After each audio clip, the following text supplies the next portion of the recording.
Hey folks, it's JD. Grab a cup of coffee, or a sweet tea if you're from where I'm from. Pull up a chair, kick your boots off, settle in. We're gonna be here a while tonight. No script, no teleprompter, no handlers, no spin. Just a guy from Middletown, Ohio, trying to make sense of a country that feels like it's slipping through our fingers. One town, one family, one kid at a time. If you're new here, welcome. If you've been with me since Hillbilly Elegy hit the shelves in 2016, or since I was stomping through cornfields in 2022 wearing a Carhartt and a dream, or since I started yelling on X at 2 a.m. because I couldn't sleep thinking about what they're doing to our kids, thank you. You're why I do this. Hit that subscribe button, ring the bell, drop a comment with where you're watching from. Whether it's a trailer in West Virginia, a ranch in Texas, a duplex in Scranton, a high-rise in Chicago, or a farmhouse in Iowa, let's get into it. Because what I'm about to say, they don't want you to hear, and I'm done whispering. You ever notice how fast they try to erase where you came from? I don't mean your address, I mean your story, your people, your pain, your pride. I grew up in a holler in eastern Kentucky, raised by a mama who cussed like a sailor, smoked Salem lights like they were oxygen, and loved Jesus harder than anyone I've ever met. She'd smack me upside the head if I said ain't in a job interview. JD, you speak proper when you're trying to get ahead. But she'd also march into the principal's office and threaten to whoop his ass with a switch if he suspended me for fighting some kid who called my sister a name. She'd say, JD, never forget who you are. And now, they tell kids in school that their grandparents were oppressors, that their hometowns are flyover country, that their faith is a mental illness, that their dad's calloused hands are a symbol of toxic masculinity. That's not education. That's psychological warfare. They want you ashamed of your accent, ashamed of your factory job, ashamed of your flag. I'm here to tell you. Don't you dare. That accent, it means you come from people who worked with their hands, who built the bridges you drive over, the steel that holds up skyscrapers, the coal that kept the lights on when the grid was young. That factory job, it means you fed a family when the elites were still in diapers. You punched in at 6 a.m., punched out at 6 p.m., and still found time to coach Little League. That flag, it flew over Normandy, over Iwo Jima, over every small-town courthouse where justice still means something. It draped the coffins of boys who never came home from Fallujah. They want you to forget all that. They want you to think you're the problem, that you're backward, that you need to be fixed, that you need to apologize for existing. Well, I've got news for them. We're not the ones who are broken. Let me take you back, way back. I was born in 1984 in Middletown, Ohio. Armco steel plant used to employ half the damn town. The whistle blew at 7 a.m., 3 p.m., and 11 p.m. And you could set your watch by it. My papa, Mama's husband, worked there for 33 years. Came home every night with black grease under his fingernails, a lunch pail that smelled like bologna, mustard, and sweat. He'd sit at the kitchen table, crack a cold Budweiser, and tell me, JD, you work hard, you keep your word, and you don't let nobody tell you who you are. Then he'd fall asleep in his recliner, TV flickering on his face, Wheel of Fortune spinning in the background. That was America to me. But by the time I came along, the plant was already shrinking. Jobs were going to Mexico, then China, then nowhere.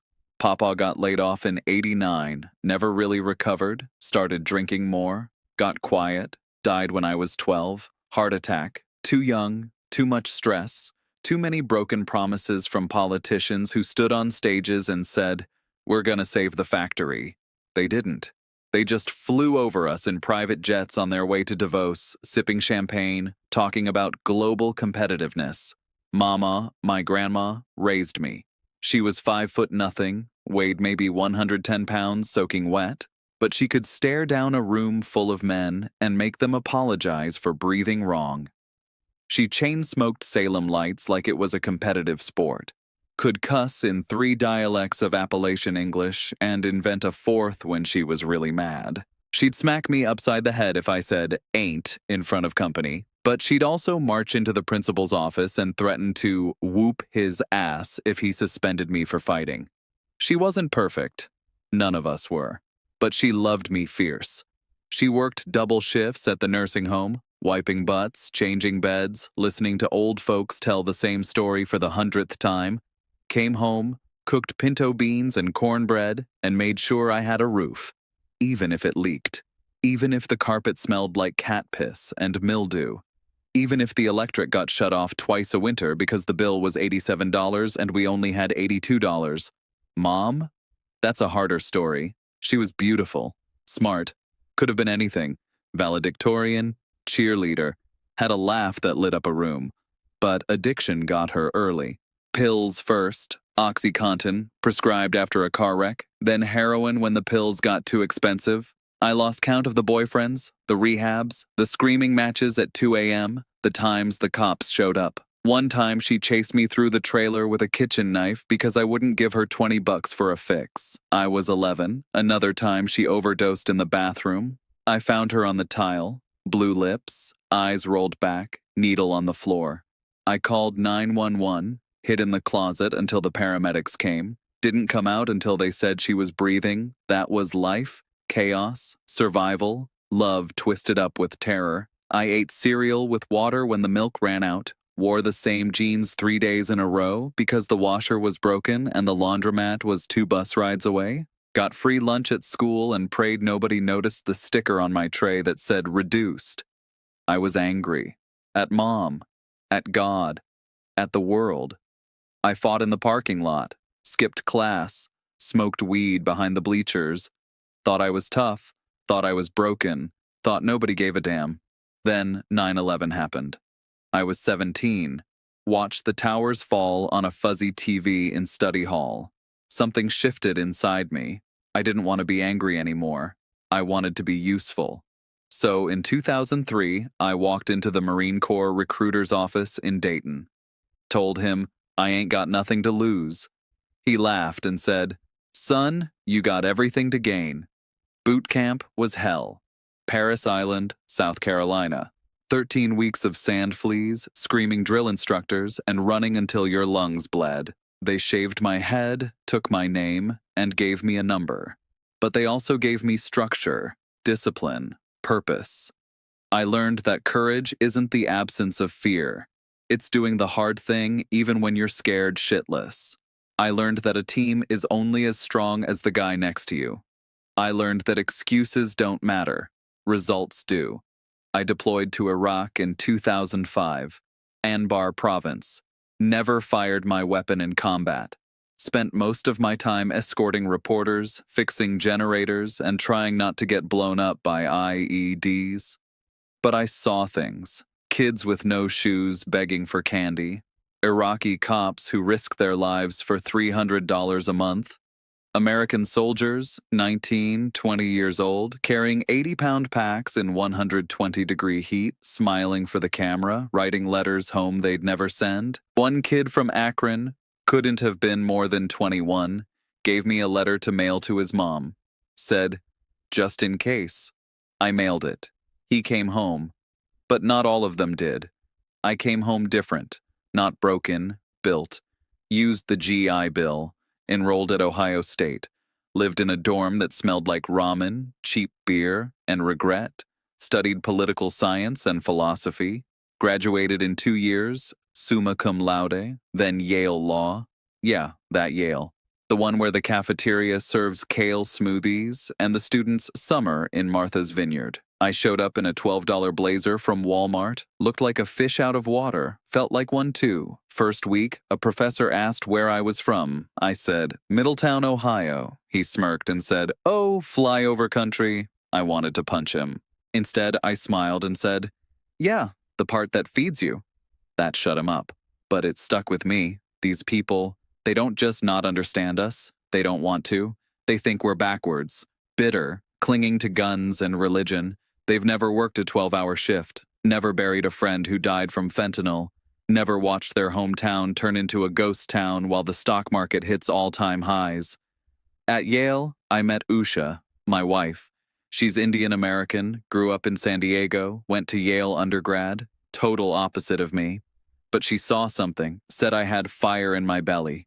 We got married in 2014, had our first kid, Ewan, in 2017. Vivek in 2020, Mirabelle in 2021. They're the reason I fight, not for applause, not for power, for them. So they grow up in a country that still believes in hard work, family, and faith. After law school, I clerked for a judge, then moved to San Francisco, venture capital, worked with Peter Thiel, saw the future being built, AI, biotech, space, made good money, lived in a condo with a view of the bay, but something felt off.